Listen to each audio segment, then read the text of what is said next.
em, y que son la displasia broncopulmonar y la retinopatía de la prematuridad, ¿no? Bueno, felizmente algunas se puede hacer bastante, algunas otras pueden dejar secuelas importantes, pero cada vez se obtienen cifras menores de estas complicaciones, ¿no?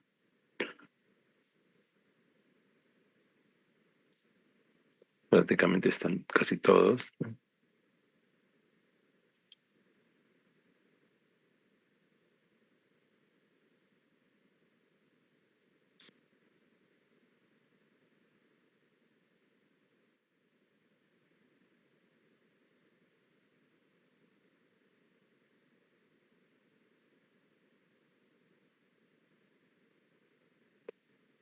Ya.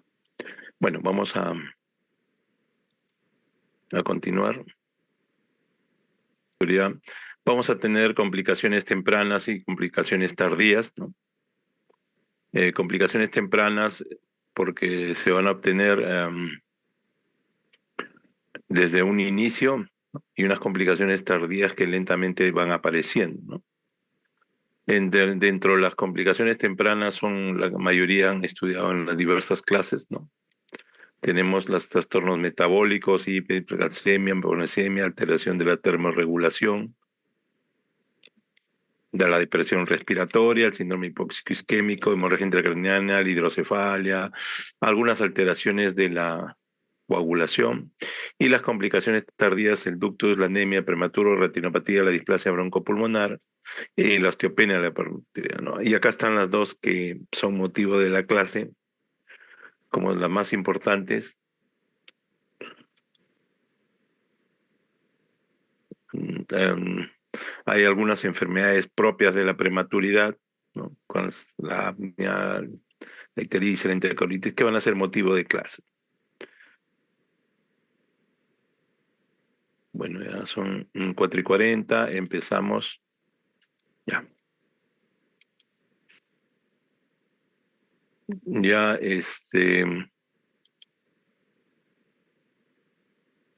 la displasia broncopulmonar en primer lugar, ¿no? Es una enfermedad multifactorial causada por muchos factores que se produce como consecuencia de exposición del pulmón inmaduro del prematuro, que muchas veces está predispuesto genéticamente a noxias ambientales, ¿no? Estas noxias ambientales pueden ser el oxígeno, infecciones, barotrauma, volutrauma, pueden ser, y generalmente se van a caracterizar por la dependencia de oxígeno prolongada, es decir, estas personas van a usar oxígeno de manera prolongada, inclusive muchas veces domiciliario, ¿no? Y junto a esto va a haber cambios clínicos, gases arteriales también diferentes y alguna radiología propia de esta patología, ¿no? Van a reflejar que todo esto como una enfermedad pulmonar crónica, ¿no?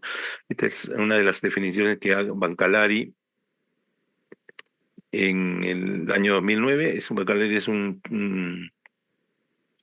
médico chileno, es un médico chileno y también se hace una definición sencilla que es requerimiento de oxígeno por más de 28 días o las 36 semanas de edad, ¿no?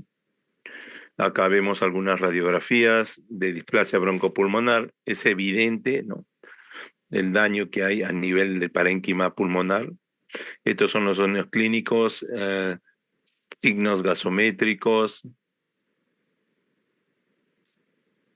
¿no? Los signos gasométricos y los signos radiológicos tal como se muestran en la imagen.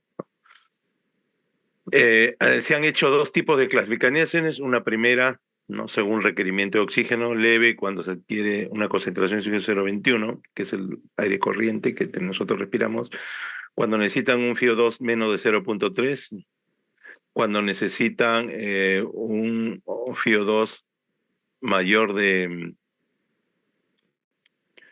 0,3, ¿no? En realidad el inconveniente de esto es que Puede ser inclusive este requerimiento de oxígeno por otra causa, no necesariamente por la displasia broncopulmonar.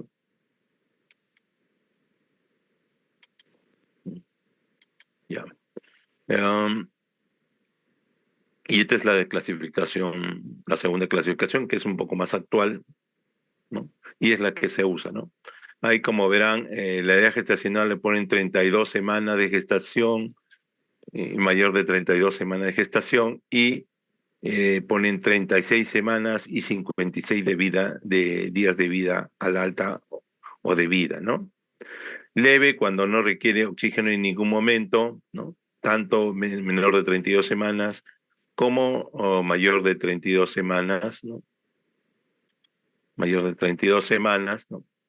A las 36 semanas de edad concesional posapta, o no requieren oxígeno después de 56 de vida o al alta, ¿no? Cuando tiene mayor de 32 semanas. Es decir, este es un poquito más prematuro y este es un prematuro leve, ¿no? La displasia broncopulmonar cuando requieren ya oxígeno, pero medio litro o menos, ¿no? A las 36 semanas de vida, cuando tiene menos de 32 semanas, o cuando es mayor de 32 semanas, cuando requiere medio litro, um, y a los 56 días de vida o la alta, ¿no? La severa va a requerir más de medio litro, o generalmente, o a veces apoyo ventilatorio, a las 36 semanas, y cuando tiene mayor de 32 semanas, 56 días de vida o a la alta, ¿no? Acá vemos cómo está relacionado en base al requerimiento de oxígeno. A mayor cantidad de oxígeno, mayor riesgo, ¿no? Mayor riesgo de desarrollar la displasia broncopulmonar, y va a ser según el diagnóstico que tú es el primero o el segundo diagnóstico, ¿no?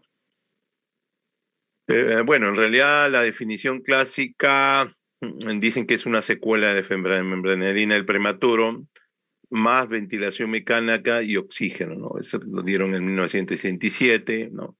Y se caracteriza por tener inflamación, atelectasias, enfisema y fibrosis pulmonar, ¿no?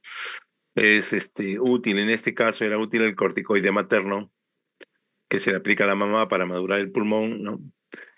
Surfactante, cuando apareció el surfactante, y una ventilación más gentil, ¿no? Es decir, más adecuada, ¿no? No tan traumática. Los avances tecnológicos han ido mejorando esto, ¿no?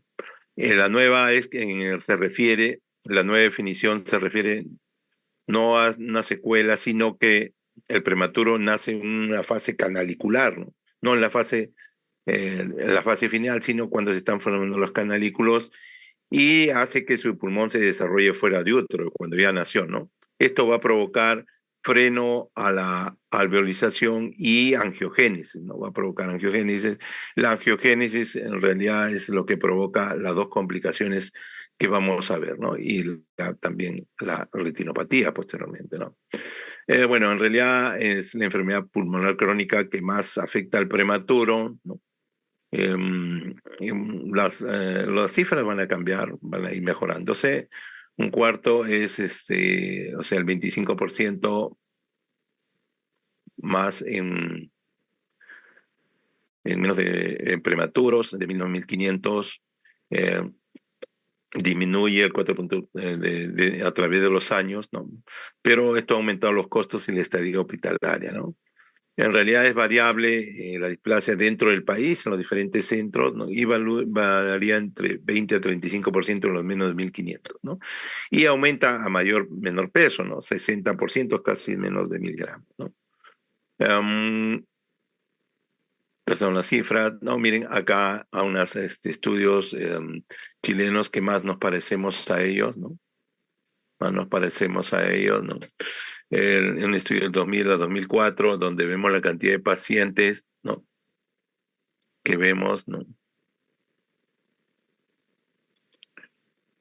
Y displasia a los 28 días, displasia a las 36 semanas, el requerimiento de oxígeno en el escenario, y la letalidad que tuvieron estos pacientes, ¿no? Miren, las 23 semanas, por supuesto, mayor letalidad, 31 semanas es menor y menor desarrollo de displasia broncopulmonar, para ver la relación que tiene esto con la edad gestacional. Por supuesto, en ambos lados, ¿no? Más prematuro, mayor requerimiento de oxígeno, mayor letalidad, mayor displasia broncopulmonar, ¿no? ¿No? Y acá la clasificación leve, moderada y severa, cómo van mejorando a medida que pasan los días y cuando llega a las 28 semanas de gestación, ¿no? Se hizo en 1500, no, 9.500 lactantes y se vio que iba mejorando a medida que pasaba, a medida que mayor era la edad gestacional, ¿no?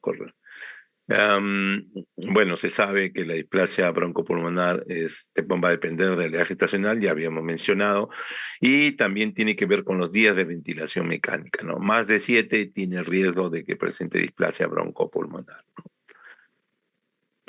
¿A qué factores producen la displasia broncopulmonar?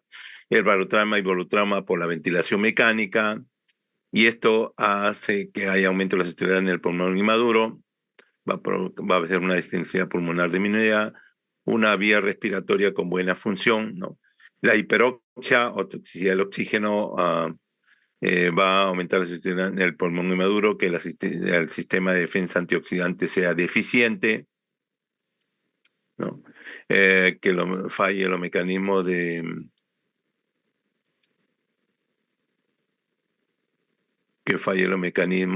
aclaramiento de la vía aérea, es decir, sacar el moco de la vía aérea.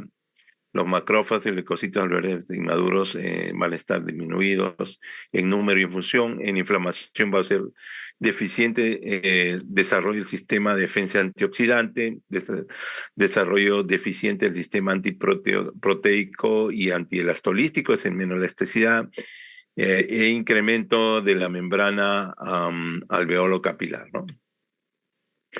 ¿Qué hace que un prematuro desarrolle displasia broncopulmonar? Antes de nacer hay factores in utero y susceptibilidad genética. Es decir, tiene familia que desarrolla displasia broncopulmonar, tiene el riesgo de que desarrolle displasia broncopulmonar, ¿no? Después de nacer, el oxígeno y la hiperoxia, demasiado oxígeno le ponemos, la ventilación mecánica, cuando hacemos su recarga de líquido, básicamente en el ductus, a las infecciones y algunas características epigenéticas, ¿no? La epigenética es algunas situaciones que permiten que el gen se exprese y que tienen que ver básicamente con factores externos muchas veces, ¿no? Um, en los factores sin útero, ya dentro del útero tenemos la preeclampsia que tiene más riesgo para displasia broncopulmonar, la corioamnionitis, ¿no? Ya que hay menos respuesta al surfactante, más ventilación mecánica y por lo tanto mayor displasia broncopulmonar. También se menciona colonización por ureoplasma, bueno, que sea tratamiento con acitromicina a la mamá, el tabaquismo materno también predispone, la susceptibilidad genética, ¿no? En realidad son varios genes, hay un polimorfismo de los genes modificadores, estos genes también están relacionados con el asma y tienen que ver con la codificación de factores de crecimiento y citoquinas inflamatorias, ¿no? También está relacionado con las proteínas del surfactante A, B y C, A3 y B del surfactante, ¿no? Que se encuentran en el surfactante, ¿no? Después de nacer la hiperoxia, que muchas veces iatrogénicamente podemos estar proveyendo al recién nacido, esto va a permitir que haya formación de free radicals, ¿no? Desencadena una respuesta inflamatoria y también el mecanismo epigenético se dispara, ¿no? Y hace que se exprese el gen que estaba no expresado, hace que se exprese, ¿no? Y tengamos la presencia de la enfermedad, ¿no? Esto hace que, por ejemplo, se tome en consideración que no debemos reanimar con oxígeno mayor de 90%, ¿no? Se sugiere reanimar con 30 a 50%, ¿no? Esto hace que aparezca menos la displasia broncopulmonar, que se sature, logre saturaciones entre 85 y 95, ¿no? Pero ojo, estas cifras de saturación tenían riesgo de provocar mortalidad, ¿no? Entonces, si bien no había displasia broncopulmonar, pero se morían, ¿no? Hay un sistema Clio que dan los ventiladores, ¿no? Que entrega el IO2 retroalimentado por la saturación que tiene el bebé, ¿no? Si el bebé tiene una baja saturación, el sistema administra más oxígeno, ¿no? Y se programa el sistema de saturación de oxígeno dentro de los valores previstos. Por ejemplo, podemos programar entre 91 y 95. Cuando baja la saturación, brinda oxígeno. Cuando sube la saturación, baja el suplemento de oxígeno, ¿no? Ese es un sistema automatizado con control de la saturación de oxígeno, muy bueno para tratar oxigenoterapia al recién nacido. No, no lo dejamos ahí recibiendo oxígeno sin tener en cuenta la saturación, ¿no? Han habido estudios como el de VOS-2, ¿no? Se suspendió en realidad porque se estaba dando saturaciones bajas para ver hasta dónde era bueno. Entonces tuvo que suspenderse, ¿no? Y en hipertensión al pulmonar se aconseja saturaciones encima de 93, ¿no? por ciento. Eh, pero a menor edad puede ser menos, pero nunca menos del 91%, ¿no? Cuando es mayor de 36 semanas, siempre mantengan por encima del 95%. Estas son las conclusiones que sacaron el estudio de Voss, ¿no? El trauma de ventilación mecánica se ha visto en modelos animales que va a irrumpir en la aceptación alveolar y la angiogénesis, ¿no? En realidad, el CPAP no disminuye la mortalidad ni la displasia broncopulmonar, es decir, iguales, ¿no? Pero mejora la severidad, ¿no? O sea, va a hacer que se requiera menos días de ventilación, ¿no? Sí, el surfactante es protector, podemos decir, o mejora el pronóstico, ya que se tienen menos días de ventilación y menos riesgo de displasia broncopulmonar. Cuando se ha empleado ventilación de alta frecuencia, no se ha visto que hay beneficios sobre la ventilación mecánica. En caso de que haya ductos, es desfavorable, ¿no? No, por lo tanto, para evitar el ducto no se aconseja el uso de ibuprofenos, ya que la mayoría cierra al tercer día, ¿no? Pero el ibuprofeno aumenta el riesgo de complicaciones renales y gastrointestinales, ¿no? Al igual que la indometacina, el ibuprofeno tiene el mismo riesgo, ¿no? En realidad no aumenta la displasia broncopulmonar y evidentemente el ducto es indicado, ¿no? Se ha intentado encontrar la etiopatogenia, se han hecho varios gráficos, ¿no? Este es uno de ellos. Del pulmón inmaduro se tiene una predisposición genética y luego vienen las agresiones, ¿no? Que habíamos mencionado, ¿no? Las infecciones, la hiperoxia que brinda el médico, la ventilación mecánica, el ductus, ¿no?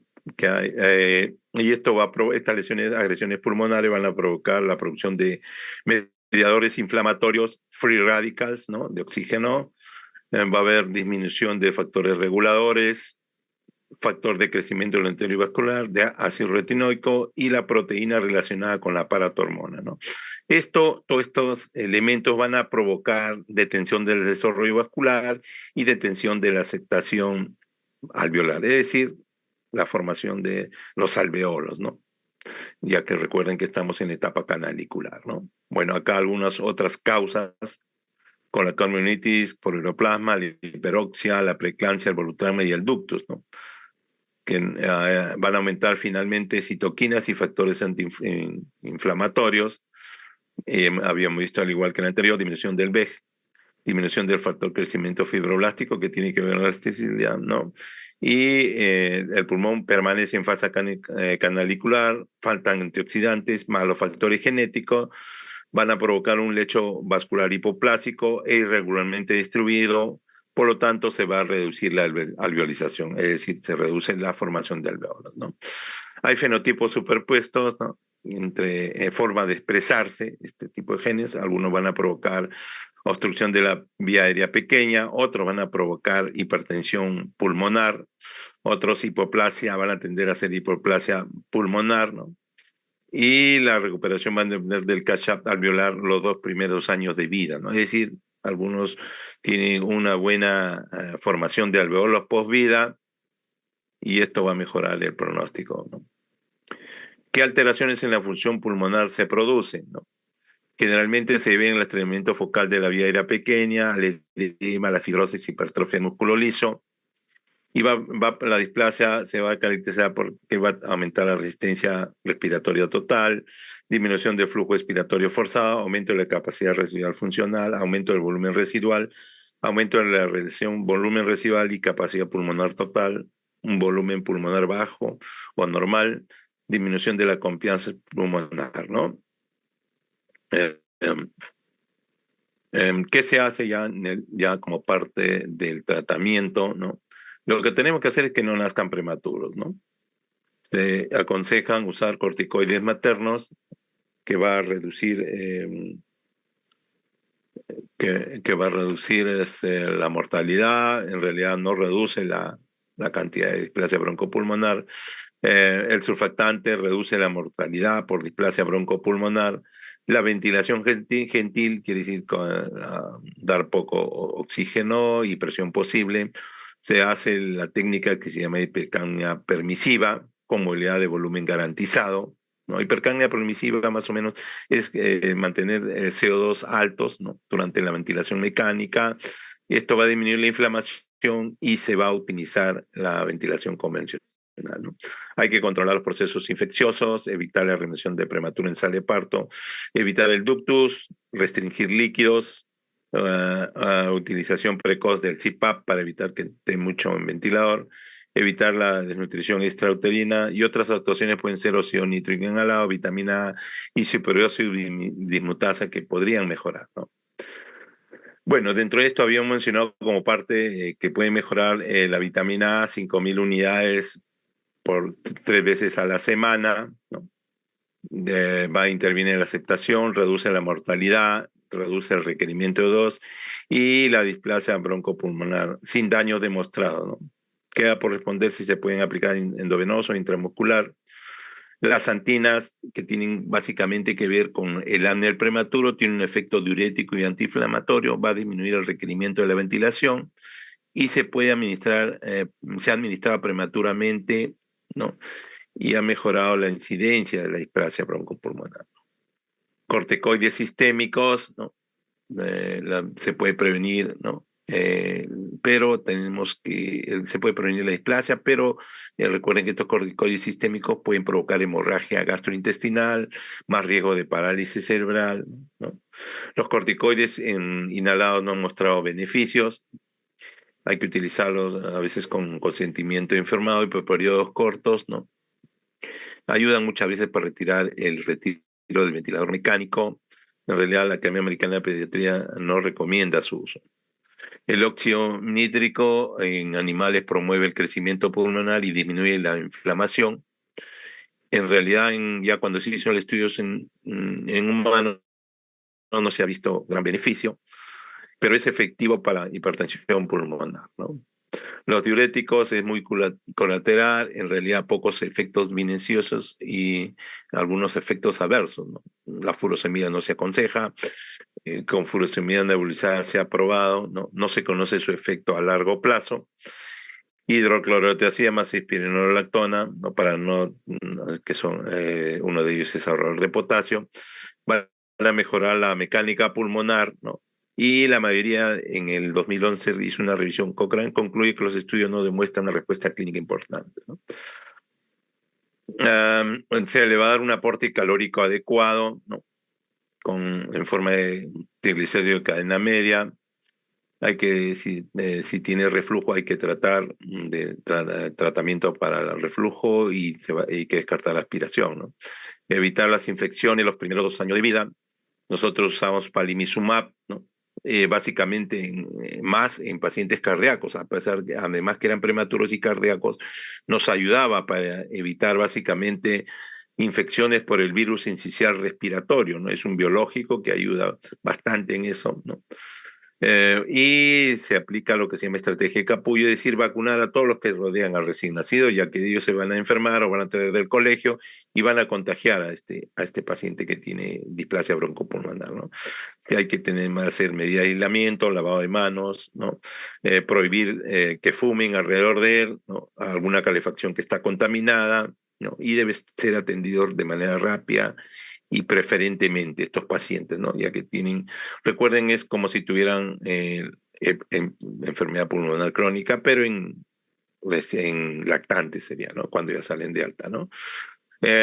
Muchos de ellos van a requerir oxigenoterapia domiciliaria. ¿Qué debemos hacer? es mantener saturaciones sobre 93 y 97%. Ahí, por supuesto que también tienen que tener en cuenta que deben evitar el riesgo de la retinopatía, la prematuridad, que es la otra complicación que vamos a hablar posteriormente. Esta oxigenoterapia va a permitir disminuir el riesgo de muerte de estos neonatos con displasia, va a haber mayor ganancia de peso, va a evitar el desarrollo de la hipertensión pulmonar y va a mejorar los parámetros respiratorios, ¿no? Van a disminuir los episodios intermitentes de hipoxemia que puede presentar el lactante, mejora el sueño, disminuye la readmisión hospitalaria, que se estén poniéndose mal y siendo hospitalizados nuevamente, va a disminuir el daño neurológico, darles oxigenoterapia domiciliaria, y siempre se les aconseja que mantengan una saturación sobre 95, ¿no? Siempre sobre 95, ¿no? Y ha dado muy buenos resultados. Son pacientes, igual que en el EPOC, las personas adultas ven que andan con su baloncito de oxígeno, lo mismo se hace con los neonatos, ¿no? Pero cada vez tenemos menos casos. ¿Cuál es el objetivo de la oxigenoterapia domiciliaria? ¿No? Estos pacientes con displasia broncomular deben evitar saturación en menos 92 y deben mantenerse por lo menos en un rango 94 a 96, ¿no? El rango de seguridad, sobre todo en los momentos de sueño y alimentación, donde baja un poco la saturación, ¿no? Eh, si persiste el requerimiento de oxígenos a las 36 semanas, durante estable, si está estable, ¿no? Durante 2 semanas hay que medicarlo las apneas y requerimiento de oxígeno, condiciones adecuadas en la casa, ¿no? Para poder darle de alta. Generalmente sus situaciones se resuelven en 34 y 40 semanas. Nunca debe saturar menos de 90, al menos 95, siempre eso tienen que llevarse, ¿no? La hipertensión pulmonar ocurre en un umbral de 90. Hay algunos ingresos por episodios de muerte, de riesgo de muerte súbita. Ojo, eso es lo que más complica con estos pacientes, ¿no? Si le mantenemos con saturaciones bajas, no crecen estos niños adecuadamente, ¿no? Si menor de 90 tenemos riesgo de muerte súbita, ¿no? ¿Qué tratamientos promisorios tenemos? Tenemos el tratamiento con enzimas antioxidantes intratraqueales, con inyección intratraqueal de células madre, ¿no? Pero ya se ha hecho el estudio en animales, pero todavía no vemos a largo plazo, posteriormente, ¿no? Son niños que normalmente están con rehospitalización. Generalmente un buen porcentaje se hospitaliza los primeros 2 años de vida, que es el riesgo, y que se ha ido mejorando, ¿no? Se ha ido mejorando, ¿no? Las hospitalizaciones en distintos cortes, en diferentes estudios, los ingleses, los españoles, ¿no? Los ingresos hospitalarios, ¿no? Y Latinoamérica, ¿no? El riesgo de sibilancia, ¿no? Aquellos pacientes a veces lo asocian con enfermedades de tipo de broncoespasmo, ¿no? Se han hecho estudios a largo plazo, un estudio de PICUR, ¿no? Con una corte de prematuros de 20 a 25 semanas en Inglaterra, ¿no? Allí así se han ido viendo para ver los riesgos a largo plazo. La evolución a largo plazo, ahí tenemos la mediana de uso de oxígeno, luego de 2.5 meses, luego de 8.5 meses, ¿no? Y va bajando el uso, ¿no? Y algunos han requerido traqueostomía por el uso constante de oxígeno, solamente 3, ¿no? De todos los que se han estudiado, ¿no? Bueno, al hacer el control con espirometría y postventilador a los 11 años, se ha encontrado y se ha hecho el estudio pareado, ¿no? Bueno, se ha visto que el 56 de prematuros extremos tenían espirometrías normales, 27 tenían respuesta significativa al beta 2, ¿no? Al inhalador beta 2, 25% tenían diagnóstico de asma, miren, casi la cuarta parte, y 48% de asintomáticos tenían una espirometría alterada, ¿no? A pesar de que estaban asintomáticos, ¿no? El daño que puede provocar una displasia pulmonar, ¿no? Estos son estudios EPICUR, ¿no? Riesgo de peto en excavato, asma, medicación con asma, asma recurrente, ¿no? Entonces se asocia como complicación el asma, ¿no? Entonces, en varias series van a ser pacientes que van a tener sibilancias, van a usar beta 2 y corticoides, ¿no? Eh, no es por el... Son básicamente ya estas complicaciones muy tardías, ¿no? En complicaciones respecto al manejo, ya vamos a llegar a las conclusiones. Tenemos en las infecciosas, las complicaciones de bronquiolitis, virus incisional sepsis, cardiovascular, hipertensión pulmonar, hipertensión arterial, trastornos electrolíticos, reflujo gastroesofágico, obstrucción de las vías aéreas superiores. Puede haber alguna alteración nefrológica, puede haber alteraciones sensoriales como hipoacusia y la retinopatía, puede haber secuelas neurológicas y del desarrollo en las infecciones socioeconómicas también. En las infecciosas tenemos la profilaxis con palimizumab, que ya lo habíamos mencionado, ¿no? Y en los cardiovasculares tenemos que hacer una evaluación cardiológica y tratar las complicaciones, ¿no? El reflujo también tenemos tratamiento ya conocido. Hay que hacer en la obstrucción de la vía aérea, hacer evaluar por el otorrino, si que requiere tratamiento hacerlo. En las sensoriales, muchas veces en la hipoacusia hay que aplicarles audífono, implante coclear. En las alteraciones neurológicas hay que hacer rehabilitación. Y finalmente las conclusiones que se tienen es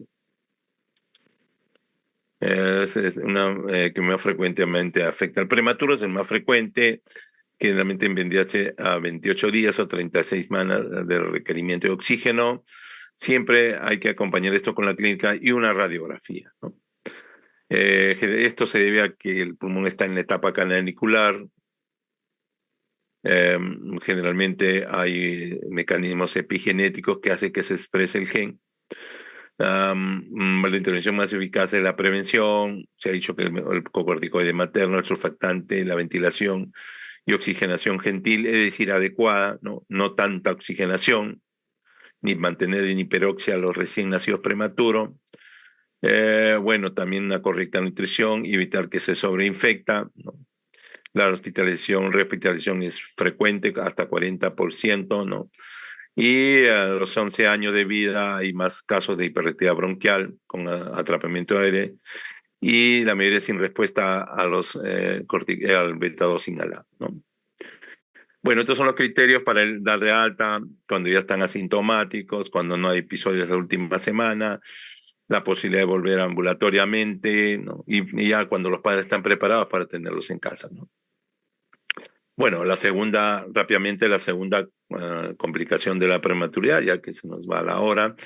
La retinopatía del prematuro es una enfermedad severa de los prematuros, caracterizada por la proliferación de vasos sanguíneos que se desarrolla entre la unión de la retina vascularizada y la retina vascular no desarrollada. ¿Por qué? Porque, ¿qué pasa esto, no? Cuando uno nace, la retina no está totalmente vascularizada. En ese proceso se va a vascularizar, sobre todo en los prematuros, ¿no? Esto ya fue descrito antes ¿no? En plena guerra mundial por Terry, ¿no? Ya hace mucho tiempo, se dieron cuenta que tenía que ver con el suplemento de oxígeno y la relación de hiperoxia, ¿no? O sea, en la embriología saben que las células van invadiendo la retina periférica, los vasos retinales maduros llegan hasta la hora cerrata nasal a las 36 semanas, es decir, completan la vascularización de la retina, ¿no? Y la zona temporal recién madura entre 42 a 44 semanas postconcepcional, ¿no? Es decir, está en pleno desarrollo la vascularización. Y esto se podría ver afectada por brindar exceso cantidad de oxígeno a nuestros prematuros, ¿no? Sobre todo los prematuros, ¿no? Que es menor la formación de los vasos sanguíneos dentro de la retina, ¿no? Es un desorden vasoproliferativo que afecta preferentemente igual a los prematuros, ¿no? El resultado es la detención de la maduración normal de los vasos retinianos. Va a haber vasoconstricción, obliteración y va a suceder una neovascularización, que es lo que hace daño, ¿no? Hacia el vitrio va a haber edemas, hemorragia retiniana, fibrosis retiniana, puede haber retracción y puede provocar una fibroplasia retrodental. Y finalmente, lo más grave es que la retina se desprende, ¿no? A menudo las afecciones leves curan y regresan solas, ¿no? o pueden conducir a una ceguera importante, ¿no? Em, bueno, los antecedentes, resultado, ya habíamos visto. La incidencia nuevamente es variable, hay a mayor prematuridad, mayor incidencia. Los ROP3 son menos frecuentes, ¿no? La raza también se ha dicho, se ha mencionado, menor tendencia en los morenos, en los afroamericanos. En el sexo no hay diferencias, ¿no? Como en la fisiopatología, igual a las 6 semanas. Eh, en la zona nasal proliferan los vasos a las 36 semanas, en la zona temporal a partir de las 40 semanas. Los partos prematuros van a provocar este problema, ¿no? Y el que está mayor implicado es el VEG, ¿no? Que tiene que ver el factor de crecimiento de células endoteliales vasculares, ¿no? De tal manera que parte del tratamiento es inhibir el VEG, ¿no? Generalmente es multifactorial, es decir, se requiere una retina inmadura, los prematuros, nacimiento prematuro, algún cambio biológico que en la enfermedad, ¿no? Básicamente acá tiene que ver con el tema de oxigenoterapia, ¿no? A mayor permeabilidad, más tortuosa la evolución, la hemostasis está más alterada, ¿no? Y se han clasificado en en 5 estadios, ¿no? Estadio 1, se ve una línea de marcación donde los vasos normales y normales se encuentran. Etapa 2, se ve un pliegue o cresta retiniana. Y en etapa 3 vamos a ver la proliferación que se extiende hacia el vitro ya, ¿no? La proliferación va al vitro. En el primero la proliferación se ve un pliegue en cresta, en la 3 y en la etapa 4 hay desprendimiento de retina, ¿no? La extrafoveal 4A, foveal 4B y en la etapa 5 ya se desprende totalmente la retina, ¿no? Generalmente hay un término que se emplea que es el plus, ¿no? Es decir, que significa que hay dilatación y tortuosidad de los vasos, ¿no? Y un plus rápidamente progresivo en la zona 1 es conocido como enfermedad de Rash, ¿no? Acá las zonas, ¿no? Para ubicar qué zona, la zona 1 está cerca de la mácula central, la zona 2 amplia y ya está en la zona nasal, ubica toda la zona 3, no, el tamaño del resto de retina en forma de media luna respecto a la zona 2, ¿no? Bueno, acá algunos ejemplos donde está la zona 1, zona 2, ¿no? En la zona 1 donde está la mácula, sabemos que es la zona de visión aguda, y la zona 3 es la periferia, ¿no? Después de un parto normal, los vasos crecen hasta llenar el espacio en blanco, ¿no? En el ROP los vasos de la retina no pueden alcanzar la periferia, ¿no? Eso hace, miren, que no alcanza la periferia, miren, ¿no? Los vasos no alcanzan, acá tenemos el nervio óptico y no alcanzan, ¿no? A raíz de la retinopatía, ¿no? No alcanzan la periferia, no alcanzan a cubrir toda la retina, ¿no? Miren, acá tenemos la zona vascular, la zona de marcación, esta zona vascular, porque no alcanza, no permite desarrollarse adecuadamente, eso es la retinopatía. Este ROP se ve ya la cresta, ¿no? La cresta, la rotunda, la línea, y se ve un depósito de filina y zonas de neovascularización, ¿no? En ROP3 se va proyectando hacia el vítreo, ¿no? La demarcación, deja de unir el vítreo en esa línea, ¿no? El plus disease, cuando ya hay vasos tortuosos, miren los vasos también tortuosos, ¿no? Y el 4, cuando ya se desprende la retina. Miren acá el desprendimiento de la retina, 4A no compromete la mácula, y 4B, la mácula también está comprometida, se ha desprendido, ¿no? Estas son las secuencias de los eventos que ocurren, ¿no? Vascularización incompleta, aumento PO2, nosotros producimos hiperoxia, va a producir vasoconstricción, ¿no? El IGF está disminuido y el VEG también. Esa es la vascularización, la perfusión, hay hipoxia isquémica, el VEX y otros factores angiogénicos aumentan, hay angiogénesis y formación neovascular diferente, ¿no? Y esto va a provocar inflamación y fibrosis y finalmente una lesión irreversible, ¿no? Hay factores de riesgo, ¿no? Y la principal es la prematuridad, ¿no? Hay algunos autores defienden que la luz fluorescente de los hospitales contribuyen al desarrollo del ROP, ¿no? Acá tenemos los factores de riesgo no comprobados, ¿no? Son bastantes: transfusiones, hipoxemia, anemia, hemorragia, síndrome respiratorio, hipoxia crónica, ductus, exsanguinotransfusión. Y los factores de riesgo comprobado, ¿no? Tenemos la edad gestacional, la oxigenoterapia, la exposición prolongada a CO2 y el género masculino, algunos estudios dicen que es igual, y la raza blanca. Acá hay algunos resultados, he hecho un estudio muy antiguo, ¿no? Donde las complicaciones se veían, ¿no? Y la retinopatía, ¿no? La cantidad que había más prematuridad, ¿no? Sobre todo que tenían que ver con la saturación, ¿no? A mayor saturación, mayor riesgo de retinopatía. Ahí nos está mostrando ya estos estudios antiguos, ¿no? Y semioterapia y la zona preumbral ¿no? Miren, acá 96 a 99 saturación. ¿Hasta cuándo deberíamos dar la saturación para no producir daño? ¿No? ¿No? Y vemos que más prematuridad, mayor riesgo de retinopatía, son cuadros para mirar nomás, ¿no? Al igual, ¿no? Tanto está incrementada la displasia broncopulmonar como la retinopatía, la prematuridad, ¿no? ¿Qué estrategias en relación a la retinopatía, no? Primero, prevenir, por supuesto, que evitar los prematuros, hacer un manejo óptimo de la oxigenoterapia, del apoyo ventilatorio y hacer una buena hemostasis, ¿no? Hay que detectarlo oportunamente, es decir, el oftalmólogo tiene que hacer un fondo de ojo, que es el diagnóstico, y hay que hacer el tratamiento en sus grados iniciales, ¿no? ¿Cuál es el objetivo del tratamiento? La destrucción de la retina periférica inmadura, que es productora de hipotéticos factores de vaso proliferativo, ¿no? Lo inmaduro, ¿no? Y fibroproliferativo, ¿no? Es decir, que va a haber una neovascularización y va a haber fibrosis, ¿no? Y hay que hacerle seguimiento, ¿no? Inclusive cuando se va de alta, ¿no? Eso ocurre en el hospital, los oftalmólogos le hacen un seguimiento, ¿no? A los que han tenido este riesgo, ¿no? Tiene que haber un oftalmólogo experto, ¿no?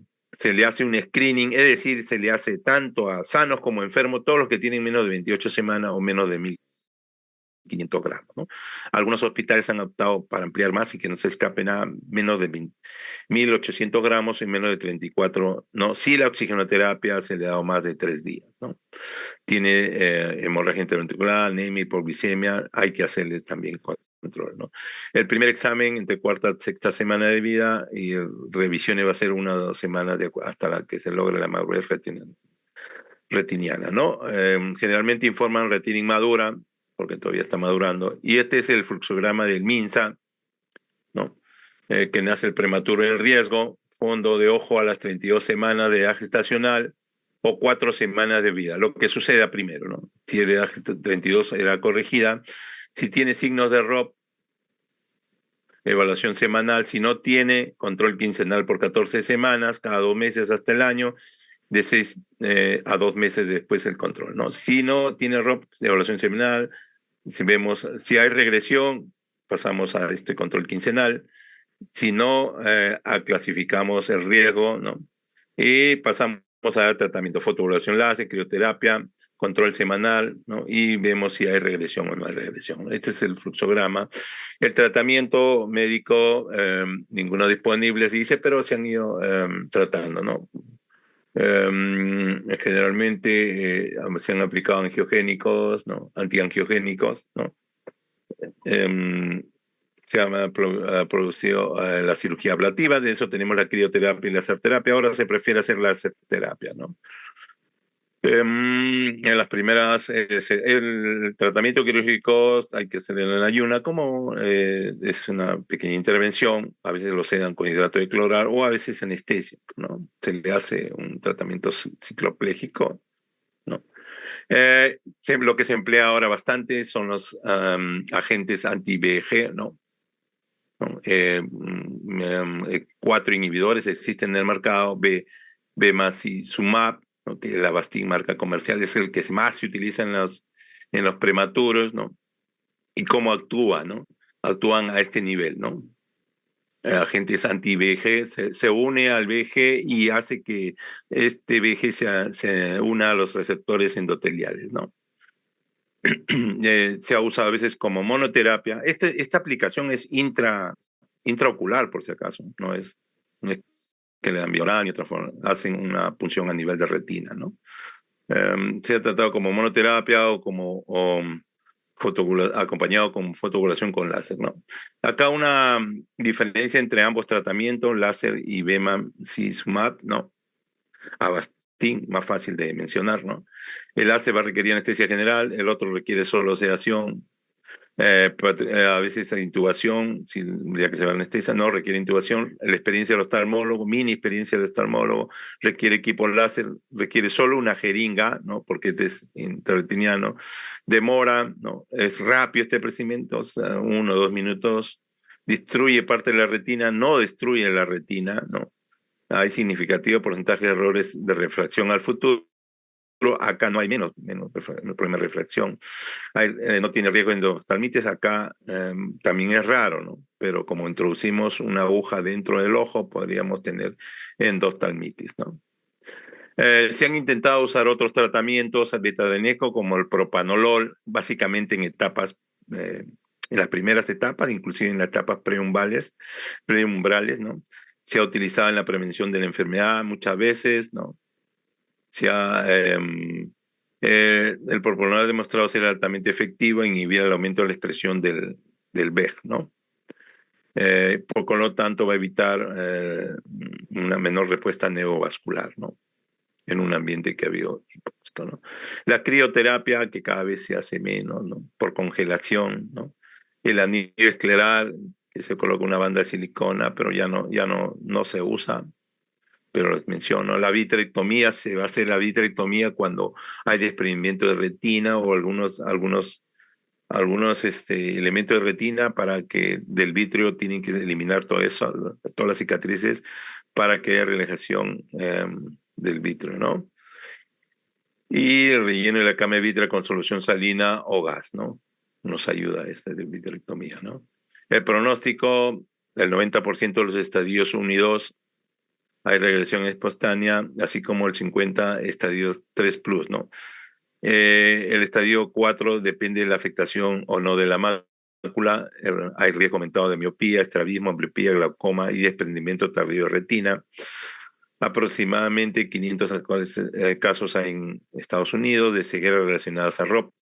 Nosotros hace muchos años que teníamos eso y ahora ya no tenemos ningún caso de ceguera. Los niños con riesgo de ROP leve tienen igual riesgo de miopía que los niños sin ROP, ¿no? Entonces no tiene nada que ver, ¿no? Todo pretérmino o menos de 2 miligramos se han ampliado, han sido más amplios, ¿no? Todo pretérmino que tenga factores de riesgo, sinoterapia, ventilación, episodio de hipoxia, hiperoxia y sepsis a cándida, ¿no? También se le hace tamizaje, ¿no? Este resultado de la práctica ha mejorado, ¿no? Antes y después, ¿no? Y eso es lo que les quería traer ahora, ¿no?